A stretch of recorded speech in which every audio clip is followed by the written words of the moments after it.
no programa que começa a partir de agora, já esclarecendo dúvidas contábeis dos nossos ouvintes e telespectadores, com Breno Clementino, da Breno Contabilidade. Breno, bom dia. Bom dia, Silvio. Bom dia, amigos ouvintes da Rádio Minas e telespectadores da TV Candidez.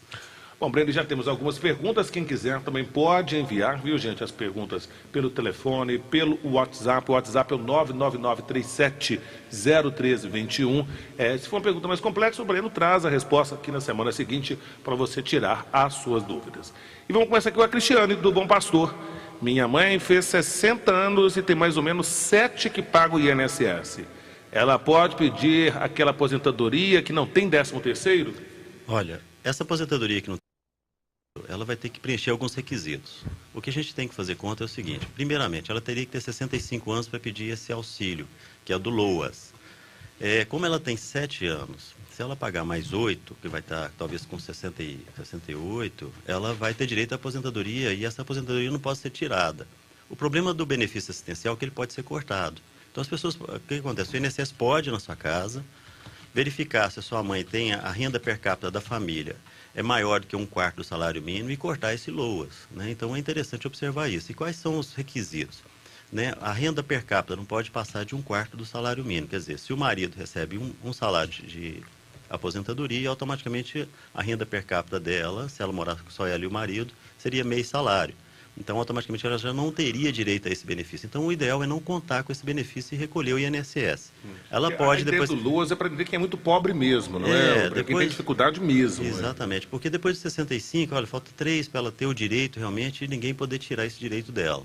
Então, eu observaria isso, eu acho que eu continuaria pagando, tentaria o LOAS se ela tiver o direito realmente, né, se for preciso, mas eu continuaria com o INSS para garantir um direito que não pode ser tirado depois no futuro.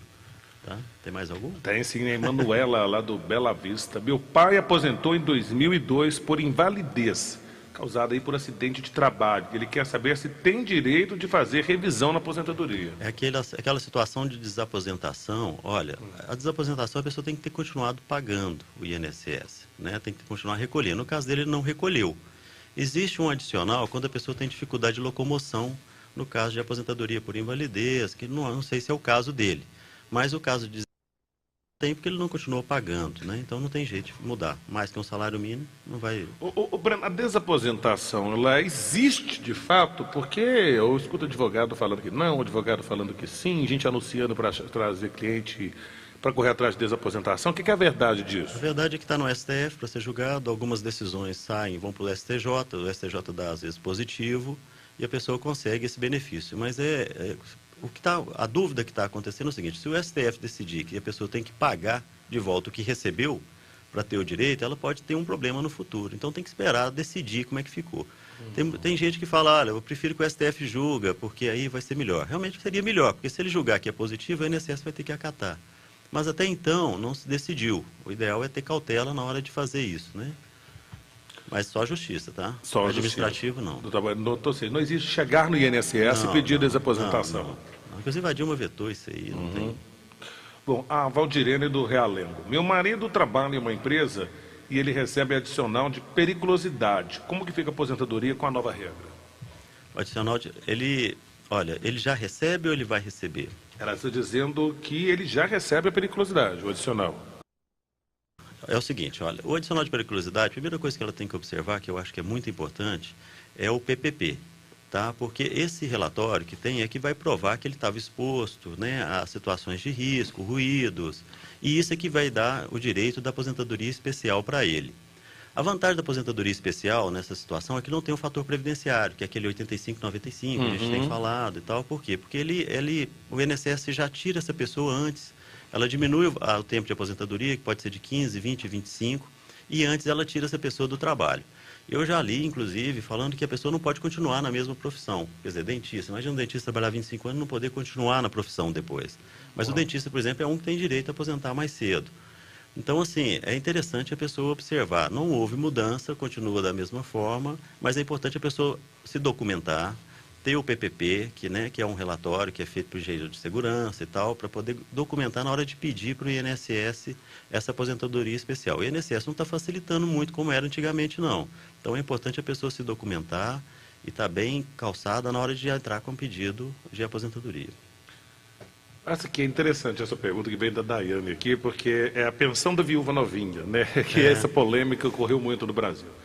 A vizinha dela ficou viúva, tem só 27 anos de idade. Tem pensão? Como é que fica isso? Nós vamos ter várias situações. Primeiro, o cônjuge dela tem que ter recolhido mais do que 18 meses. Segundo, o casamento dela tem que ter mais de 2 anos para que ela tenha direito de aposentadoria. Agora eu vou explicar para vocês. Primeiro, mesmo que a pessoa não tenha pago, o INSS paga 4 meses de pensão. Então, eles estão falando assim, não tem, o INSS não deixa de pagar. Realmente não deixa, mas são só 4 meses. Então, se ele não tem mais de 2 anos de casamento, são só 4 meses. Se ele não tem mais de 18 contribuições, são só 4 meses. Passou disso, aí ele passa a ter o direito. Quando é causa de acidente, por exemplo, às vezes ele sofre um acidente, o INSS não segue essa regra dos 4 meses, ele vai seguir uma tabela. Como ela tem 27, ela vai receber durante 10 anos, não mais vitalícia. Antigamente era vitalícia, a pessoa ficava viúva e recebia o resto da vida. Hoje não, são só 10 anos que ela vai receber, durante 10 anos, e ela tem que ter, o marido dela tem que ter preenchido esses requisitos, recolhido mais de 18 meses e ter mais de 2 anos de união estável ou de casamento. Essa é a situação. Complicado. Se eles querem evitar, porque parece que existiam situações em que às vezes o idoso, né, muito próximo da morte, às vezes já bem aposentado, casava às vezes com a cuidadora. Exatamente. Só para deixar pensão para ela e tal. Né? Passar de 2 anos... Vai valer. Vai valer. O Vinícius do Icaraí, eu estou com uma empresa há 3 anos como microempreendedor.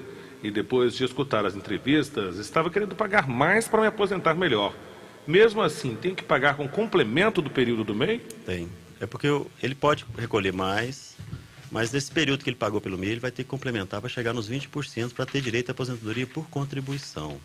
Tá? Não tem jeito. O que é importante salientar é o seguinte, às vezes a pessoa chega lá na idade de aposentar com 35, ele preenche aquele requisito, e às vezes não está trabalhando, ele descobre que aquele período que ele pagou um valor menor, ele tem que recolher para ter direito ao período de contribuição.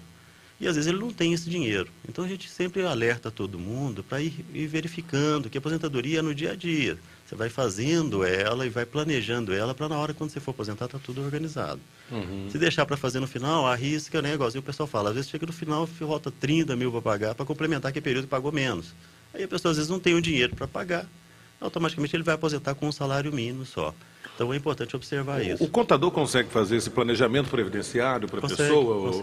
Consegue e é bem simples fazer esse planejamento. O que é importante é a pessoa ter cautela na hora de fazer seu cálculo de aposentadoria. Eu acho que é importante, às vezes, ter até uma aposentadoria complementar, que é aquele plano de previdência privada. Mas eu sou suspeito porque eu sou apaixonado pelo INSS. Eu acho que o INSS vale a pena pagar. Já vi casos de gente que morreu lá em 73 e a filha que tinha problema está recebendo INSS até hoje. Quer dizer, imagina se você tivesse deixado 2 casas, já tinha acabado. Verdade. Né? Então, assim, ele deixou e continua recebendo. Então, isso tudo é importante, sabe? A gente alerta as pessoas que o INSS, apesar de ter as dificuldades, o pessoal falar tão mal, ele é muito bom, ele é necessário. É importante as pessoas observarem isso para não perder o direito, né? No caso, aí nem falou de filho, né? Mas olha, para você ver, se a pessoa não tivesse contribuído nenhum dia, nenhuma vez, os filhos talvez não teriam direito. Então, é importante observar isso na hora de fazer seu plano de aposentadoria. Breno, vou agradecer a sua presença conosco. Te aguardo novamente na próxima segunda-feira. E quem quiser tirar dúvidas, pode também entrar em contato com a Breno Contabilidade aqui no 16º andar do edifício Costa Rangel. Telefone 3212-0146. Muito obrigado pela oportunidade, Silvio. Espero ter ajudado.